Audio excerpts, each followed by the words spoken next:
ပျော်ရွှင်ရွှင်နေတာတွေးမိတယ်ဘုရားကြီးသွားကတောင်းစုပြုတာရင်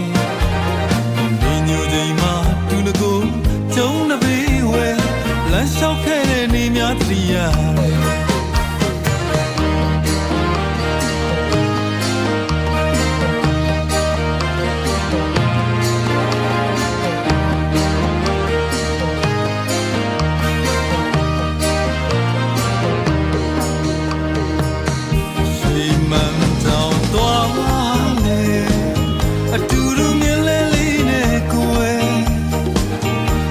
စကားတွေပြော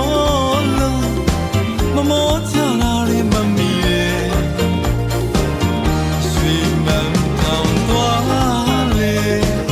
အတူတူမြင်လဲလေးနဲ့ကိုယ်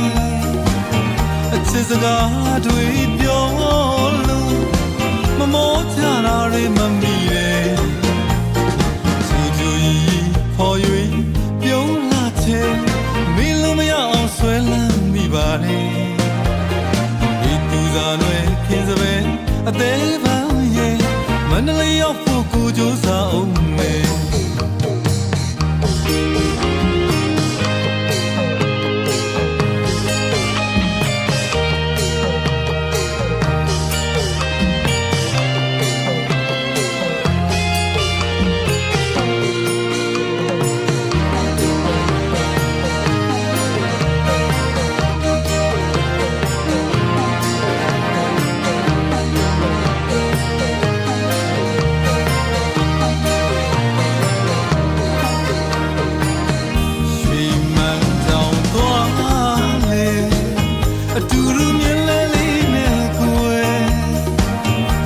စကားတွေပြော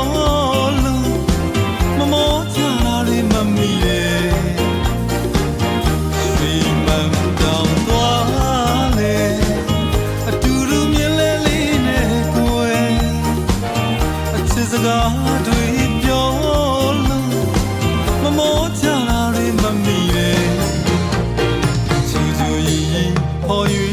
ပြုံးလာချင်မင်းလိုမရအောင်ဆွဲလန်းပါလေဒီသူစားတွေခင်းစပယ်အသေးပန်းရဲ့